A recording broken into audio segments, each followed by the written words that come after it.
మాట కాళేశ్వరం నీళ్ళు వచ్చిన మాట వాస్తవం కాదా అని నేను అడుగుతున్నా. ఆ రోజు మేడిగడ్డను కూడా ఈ సన్నాసులు ఏమో చేసిండ్రు, బాంబులు పెట్టి పేల్చిండ్రు. ఇవాళ చెక్ డ్యాములు వెలుస్తున్నారు. మన హుజూరాబాద్లో మొన్ననే ఒక చెక్ డ్యామ్ పేల్చిండ్రు. ఎవడన్నా బుద్ధున్నోడు పొలాలకు రైతులకు నీళ్ళు ఇచ్చే చెక్ డ్యామ్లను పేల్చేస్తారా? ఒక గంత నీచమైన పని. బాంబులు పెట్టుడు, చెడగొట్టుడు, పేల్చుడు, ఇవి తప్ప కాళ్ళ కట్టెపెట్టుడు తప్ప వీళ్ళకు మాత్రం తెలివి లేదు. ఇంకొక మాట, ఇలా వడ్లు కొనే తెలివి లేదు, మక్కలు కొనే తెలివి లేదు, ధాన్యం కొనండి సారు అని ఇలా వడ్లు కొనే తెలివి లేదు, మక్కలు కొనే తెలివి లేదు, ధాన్యం కొనండి సారు అని ఇలా రైతులు కాళ్ళు పట్టుకునే పరిస్థితి వచ్చింది. బాధ అవుతుంది మాకు. రైతుకు ఈ దుస్థితి ఎందుకు వచ్చింది? కరోనా ఉన్నప్పుడు కూడా 7,000 సెంటర్లు పెట్టి కేసీఆర్ కొన్నాడు కదా, ఏం రోగం పుట్టింది మీకు అని ఇలా రైతులు అడుగుతున్నారు. నేను రేవంత్ రెడ్డికి ఒకటే చెప్తున్నా, రైతన్నలకు కూడా ఒకటే విజ్ఞప్తి చేస్తా ఉన్నా, కాళ్ళు పట్టుకోకండి, దండం పెట్టకండి, కాళ్ళు వట్టుడు బంద్ చేసి కాలర్ వట్టుడు నేర్వండి. కాంగ్రెస్ వల్ల కాలర్ పట్టుకోండి, దండం పెట్టుడు కాదు, కాంగ్రెస్ కు పిండం పెట్టండి. అట్లయితేనే మళ్ళీ రైతులకు మంచి రోజులు వస్తాయి. తాలు తీస్తుండట తాలు. రేవంత్ రెడ్డి తాలు నువ్వు తీస్తే నీ తోలు రైతులు తీస్తారు, యాది పెట్టుకో నా కొడక అని చెప్తా ఉన్నా.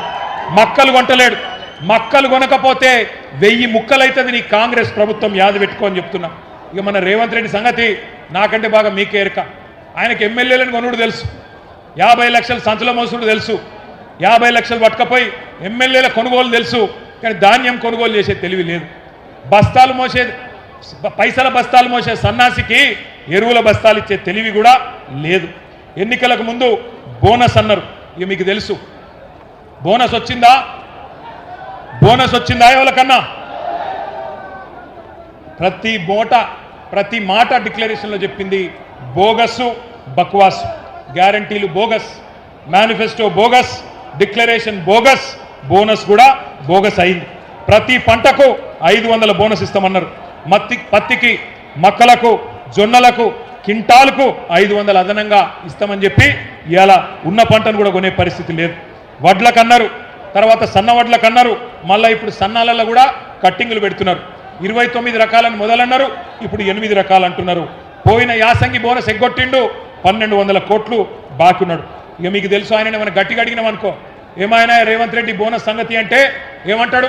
మీ లాగుల తొండలిడుస్తా, నీ గుడ్లు వీకి గోటీలాడతా, నీ పేగులు తీసి మెడలేసుకుంటా, ఇటువంటి చిల్లర చిచోర మాటలు తప్ప పనికొచ్చే ఒక్క మాట కూడా ఆయన మాట్లాడలేదు.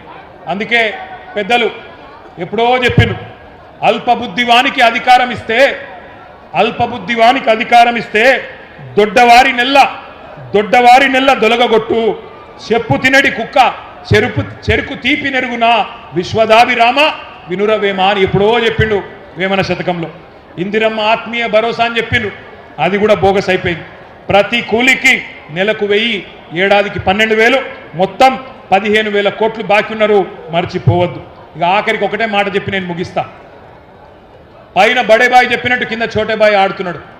కేసీఆర్ ఉన్నప్పుడు మోటార్లకు మీటర్లు పెట్టమంటే నేను పెట్టా, నా ప్రాణం పోయినా పెట్టా అని చెప్పి కేసీఆర్ గారు 30,000 కోట్ల రూపాయలు రుణం కూడా వదులుకున్నాడు. కానీ రేవంత్ రెడ్డి ఒప్పుకున్నాడు, సంతకం పెట్టిండు.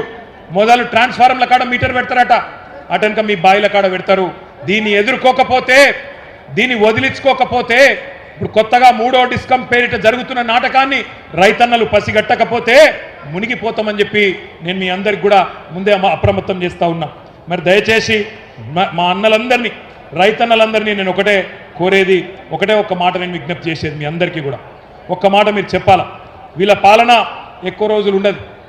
రైతు సోదరులందరికీ నా ప్రార్థన, దయచేసి చేతులు జోడించి మా భారత రాష్ట్ర సమితి తరఫున, పెద్దలు కేసీఆర్ గారి తరఫున మీకు మా ప్రార్థన, దయచేసి ఆత్మహత్యలు వద్దు, గుండె ధైర్యం కోల్పోవద్దు, ధైర్యంగా ఉండండి.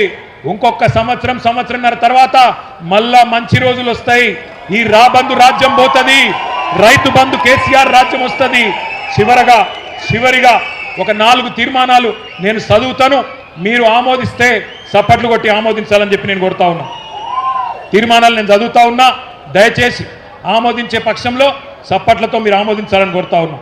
అన్నదాతలకు వెన్నుపోటు పొడిచిన కాంగ్రెస్ గవర్నమెంట్ దుర్మార్గమైన తీరును నిరసిస్తూ ఈ ఓరుగల్లు సాక్షిగా మన రైతు సంగ్రామ సదస్సు 4 తీర్మానాలు చేస్తున్నది.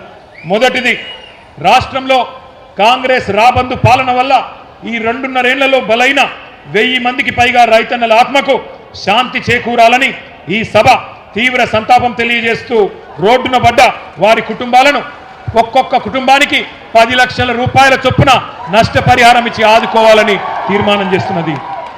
రెండవది, వరంగల్ వేదికగా కాంగ్రెస్ ప్రకటించి దగా చేసిన రైతు డిక్లరేషన్లోని 34 హామీలను ఇప్పటికైనా సంపూర్ణంగా అమలు చేయాలని, లేకపోతే ముఖ్యమంత్రి మంత్రులు తెలంగాణ ప్రజాక్షేత్రంలో తిరగలేరనే విషయాన్ని కూడా గుర్తుపెట్టుకోవాలని ఈ సభ మీ హర్షధ్వానాల మధ్యన, మీ చప్పట్ల మధ్యన తీర్మానం చేస్తున్నది. మీరు ఒప్పుకున్న మాట నిజమైతే గట్టిగా చప్పట్లు కొట్టాలి. రాష్ట్ర వ్యాప్తంగా కొనుగోలు కేంద్రాల దగ్గర నెల రోజులుగా పడిగాపులు పడుతున్న లక్షలాది మంది రైతుల పక్షాన అన్ని పంటలను బీఆర్ఎస్ ప్రభుత్వం ఎట్లయితే ఎసొంటి ఆంక్షలు లేకుండా, ఎసొంటి కండిషన్ లేకుండా మక్కలు కావచ్చు, వరి కావచ్చు, జొన్నలు కావచ్చు, పత్తి కావచ్చు, శనగలు కావచ్చు, ఇంకా ఇతర పంటలు కావచ్చు, ఎలాంటి ఆంక్షలు లేకుండా, ఎలాంటి కొర్రీలు లేకుండా బీఆర్ఎస్ ప్రభుత్వం మాదిరిగానే కొనుగోలు చేయాలని, 500 బోనస్ను కూడా వెంటనే ఇవ్వాలని చెప్పి కూడా ఈ సభ మీ చప్పట్ల మధ్యన 3వ తీర్మానం చేస్తున్నది. ఇక 4వది, రైతుకు ఎగ్గొట్టిన 3 సార్లు ఎగ్గొట్టిన పెట్టుబడి సహాయాన్ని బాకీతో సహా చెల్లించాలని, 2 లక్షల రుణమాఫీ పూర్తి కాని రైతులకు ఇప్పటికైనా రుణ విముక్తి కలిగించాలని, సీఎం రేవంత్ రెడ్డి పాతర వేసిన రైతు బీమా పథకాన్ని పునరుద్ధరించాలని ఈ సభ ముక్త కంఠంతో తీర్మానం చేస్తున్నది. పంపిద్దామా ముఖ్యమంత్రికి తీర్మానాలు? పంపిద్దామా? నేను చివరగా ఒక మాట చెప్తున్నా, రేవంత్ రెడ్డి ఎక్కువ రోజులు దాక్కోలేవు కొడక. వరి పంట మక్కలు కొంటవా? 70 లక్షల మంది రైతుల చేతుల్లో తన్నులు తింటవా? తేల్చుకో. తప్పకుండా రాబోయే రోజుల్లో అష్టదిగ్బంధం చేస్తాం. తప్పకుండా మీరు కొనుగోలు వెంటనే మొదలు పెట్టకపోతే ఏ కేంద్రం కాడ ఆ కేంద్రంలో మిమ్మల్ని నిలదీస్తాం, ఉరికిస్తామనే మాట మళ్ళొక్కసారి చెప్తూ, ఇంతటి ఎండలో కూడా తరలి వచ్చిన మా అన్నదమ్ములందరికీ పేరు పేరున ధన్యవాదాలు తెలియజేస్తూ, జై తెలంగాణ.